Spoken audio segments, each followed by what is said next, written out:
जगह जगह दीक्षा देकर गुरु तैयार कर दिए हैं। वे गुरु सब गांव-गांव में जा जाकर इस अभियान को गति दे रहे हैं। भगवान की ज्यादा बात क्या करें, मैं थोड़ा सा बोलने का बोला तो एक दो लाइन बोल देता हूं कि बोला जाता है हमारे हिंदू धर्मों में कि 4 युग होते हैं, सतयुग, द्वापर, त्रेता और कलयुग। सतयुग में कोई किसी प्रकार की गलत चीजें नहीं होती थी। सतयुग के अंदर लोगों की संख्या भी बहुत सीमित थी, लोग भी बहुत कम थे, हर प्रकार की सुख सुविधा संपन्नता उनके समय थी।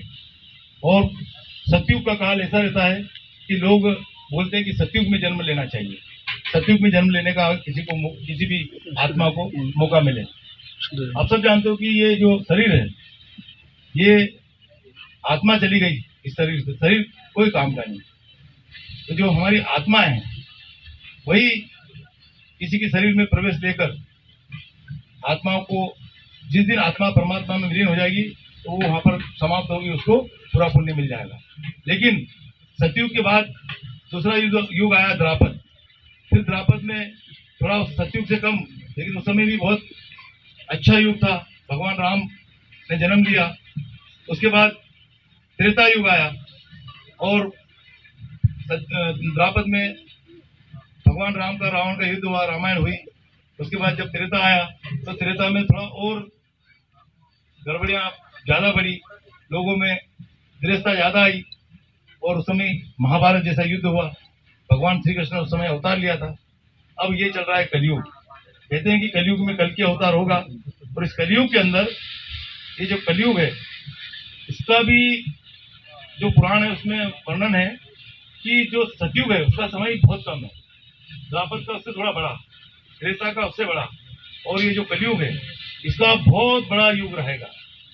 इस कलयुग के अंदर जितनी भी आत्माएं हैं उन सब आत्माओं को इसमें आना पड़ेगा। जो अच्छी आत्माएं हैं और जो खराब आत्माएं, बुरी आत्माएं, उनको भी यहाँ पर शरीर लेकर इस धरती पर आना होगा और कर्म करना पड़ेगा। और ये जो कलयुग का आखिरी चरण चल रहा है अभी, इसको अपन संगम युग बोलते हैं, घोर कलयुग बोलते हैं। इस घोर कलयुग के अंदर अच्छी आत्माएं, बुरी आत्माएं, हर प्रकार की आत्माएं यहाँ पर आएगी। और इस घोर कलयुग के अंदर जिन लोगों ने सदकर्म किए, अच्छे काम किए और जिन्होंने इतना पुण्य कमाया तो उसकी नंबरिंग होगी। जिनके पुण्य सबसे अधिक होंगे उनका नंबर लगेगा सतयुग। तो किसी का नंबर नहीं आएगा। उससे बाद में सतयुग के बाद अगली श्रेणी आएगी, उनको आएगा द्वापर में प्रवेश मिलेगा आत्माओं को, फिर उसके बाद अगली को कलयुग में मिलेगा। और जो ये जो द्वापर के बाद त्रेता में मिलेगा, उसके बाद जो कलयुग है, इस कलयुग में फिर सभी प्रकार की आत्माओं को फिर प्रवेश लेना पड़ेगा। तो ये जो कलयुग वाला है इसमें ही मौका है हमको कर्म करने का। यदि हम अच्छे कर्म करेंगे, अच्छे से रहेंगे, लोगों के साथ अच्छा व्यवहार करेंगे, तो हमारी काउंटिंग कौन कर रहा है? ईश्वर कर रहा है। ईश्वर के बाद हर व्यक्ति का लेखा जोखा है, कोई बचेगा नहीं, कोई अछूता नहीं है, उसके पास लेखे से कोई बच नहीं सकता। लोग चोरी करके सोचता है कि मैंने चोरी करी, किसी को मालूम नहीं, लेकिन भगवान के सामने वो चीज छुपी नहीं है। आपने पाप पुण्य किया, कोई भी काम किया तो उससे कोई चीज छुपी नहीं, उसकी डायरी के अंदर हर चीज, हर व्यक्ति का ब्यौरा पूरा पूरा लिखा जा रहा है। इसलिए हमको इस युग में ऐसे कर्म करें कि हमारा उधर प्रवेश हो सके, हमारा नंबर लगे। नहीं तो ये आत्मा इस ब्रह्मांड में भटकती रहेगी, आपको कोई स्थान नहीं मिलेगा। आत्माएं भटकती रहेगी, शरीर नहीं मिलेगा। उसी को शरीर मिलेगा जिनके कर्म अच्छे होंगे। और अब सब जानते हो कि इस सृष्टि का पालन करता ब्रह्मा विष्णु महेश अपन जैसे बोलते हैं, है ना। तो जो पालन करता है वो भगवान विष्णु है। सृष्टि का जो महेश है, जिसको हम शंकर भगवान बोलते हैं, जो जिसको हम इष्ट देव मानते हैं, ये विनाशक है।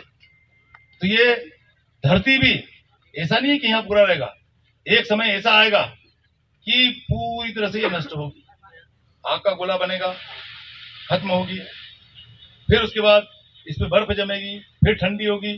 तो ये जो प्रक्रिया है ये साइंस में भी दिया हुआ है, विज्ञान में भी माना है कि अर्थ पर्थ आएगा, सृष्टि एक बार खत्म होती है, फिर से पुनर्गठित होता है, पूरा ये ठंडा हो जाएगा, धीरे धीरे पिघलेगी, धीरे धीरे जीवों की उत्पत्ति होगी, और जीवों की उत्पत्ति समुद्र से होती है, धीरे धीरे सब हर प्रकार के जीव जानवर यहाँ इस सृष्टि पे आएंगे और समय के साथ फिर नष्ट होगा।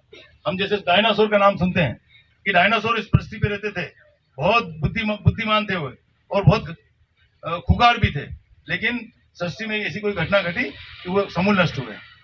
तो ये जो पृथ्वी है इसके बारे में भी बोलते हैं कि पृथ्वी जैसे पूरा समुद्र है और एक हिस्सा जमीन का था, और ये जो इसके अंदर धरती के अंदर प्लेटें रहती है, प्लेटों पे ये जमीन टिकी हुई है, वो खसकती है और फिर धीरे धीरे अलग अलग होती जाती है। और उसका उदाहरण है कि ये पृथ्वी यूरोप अलग हुआ, अमेरिका अलग हुआ, अफ्रीका अलग हुआ, ऑस्ट्रेलिया अलग हुआ और भारत अलग हुआ। हम जो भारत के लोग हैं, हमारी मूल प्रजाति अफ्रीकन मानी जाती है, अफ्रीका से, क्योंकि आप हमारे नक्शे में देखोगे तो भारत की जमीन ऐसी अफ्रीका से हिस्सा टूटा इधर आया। और तुमने एक सुना होगा कि शीश सागर बोलते थे, जिसका हमारे पुराणों में वर्णन है। शीश सागर, शीश सागर कहाँ है? आज जो हिमालय पर्वत है वही शीश सागर है। वहां पर शीश सागर में समुद्र मंथन हुआ था और वहां पर वो मटका निकला था जिसमें अमृत निकला था। तो जब समुद्र का क्षीर सागर का मंथन हुआ, उस समय पुराणों के अनुसार समुद्र का मंथन हुआ तो मछली बड़ी नीचे कछुए को लगाया देखने के लिए, उसके ऊपर बड़ा पहाड़, उसको अपन वो बोलते ना, वो बनाई, हाँ, और सांप को, जो भगवान शंकर के गले में सांप, उसको रस्सी बनाई और उसको मथा, तो मथने के बाद अमृत निकला और ये हुआ। ये काय में अपने पुराणों में, और इसी का विज्ञान में बताता हूँ। विज्ञान में ये है कि ये प्लेटें सरकी, अफ्रीका से जमीन खसकी, उधर से जो ऊपर का हिस्सा है, चीन के ऊपर का हिस्सा, वो उधर से जमीन पहले से थी और इधर की जमीन, जो दोनों तरफ की जमीन आपस में मिली, तो ये हिमालय पर्वत खड़ा हुआ। हिमालय पर्वत वही खड़ा हुआ। तो कई जगह साइंस भी बोलता है और कई जगह पुराण भी बोलता है। तो हमारे जो हिंदू पुराण है उसमें जो जो चीजों का वर्णन है वो साइंस से भी धीरे धीरे उसको मान रहा है। कहने का मतलब ये है कि जो हमारे वेद, उपनिषद और जितनी भी चीज लिखे है, उसमें जितनी भी चीजों का वर्णन है, उसके कहीं ना कहीं अंश या उसका प्रमाण साइंस में मिल रहा है। लोग कहते हैं कि महाभारत कहाँ हुई थी, महाभारत का क्या रिकॉर्ड, ये तो किताब है, मिथोलॉजी किताब है, इसमें तो कोई वर्णन नहीं। लेकिन देखो तो समुद्र के अंदर आज अपन जाओ ना गुजरात में, तो वहाँ जो मंदिर है सोमनाथ का, उसके आगे द्वारका जी समुद्र से मिली है कि नहीं? तो समुद्र में हमारी द्वारका जी थी। तो ये महाभारत का रिकॉर्ड मिल गया है आज प्रत्यक्ष। ऐसे धीरे धीरे सब रिकॉर्ड मिल रहे हैं, कहाँ कहाँ क्या चीजें हुई थी, ये चीजें हुई थी। और इस संस्कृतियों का विकास बड़ी बड़ी नदियों के किनारे हुआ, चाहे हिमालय, गंगा नदी के किनारे, नर्मदा नदी के किनारे, जितने भी देश में नदियां हैं वहीं लोगों का बसे, लोगों का विकास उस क्षेत्र में हुआ है। तो अब हमारा अभी दायित्व बनता है कि हम मानवों के साथ साथ हमारी जो वो है, यानी खजाना है हमारी जो समुद्र है, हमारी जमीनें हैं, हमारा वृक्ष है, इन सब चीजों को भी हमको बचाना पड़ेगा। क्योंकि विनाश, जब तक हम इनको बचाए रखेंगे तो विनाश नहीं आएगा, और जब इनको नहीं बचा पाएंगे, ये खत्म होगी, पर्यावरण बदलेगा, पर्यावरण प्रदूषित होगा, संतुलन बिगड़ेगा, तो विनाश आएगा। तो हमको मानवों के साथ हमारे जानवरों की भी रक्षा करना है, हमारे समुद्रों की भी रक्षा करना है, हमारे पानी की भी रक्षा करना है, हमारे पहाड़ों की भी रक्षा करना है। हर चीज की रक्षा का दायित्व हमारा बनता है। हम ये सब चीजों को रक्षा करेंगे तो ही इस मानव जाति प्रजाति को लंबे समय तक यह जीवन रहेगा, नहीं तो विनाश आना सही है। तो साथियों, बहुत सारी लंबी बात हो गई, मुझे यह बोलने का अवसर दिया, उस सबके लिए सभी गुरु भाइयों को बहुत बहुत धन्यवाद। और शांतिलाल महाराज, वन सिंह महाराज, शांतिलाल महाराज को धन्यवाद। और वन सिंह बाबा को फिर से याद करते हैं कि उन्होंने इस ऐसे देवों को खड़ा कर दिया है जो लोगों को, जो अज्ञान लोग हैं उनको ज्ञान दे रहे हैं। फिर मैं बोल रहा हूँ, वन सिंह महाराज की जय, वन सिंह महाराज की जय, सुरेखा माता की जय, सुरेखा माता की जय, आप सब भाई बहनों की जय, जय माता।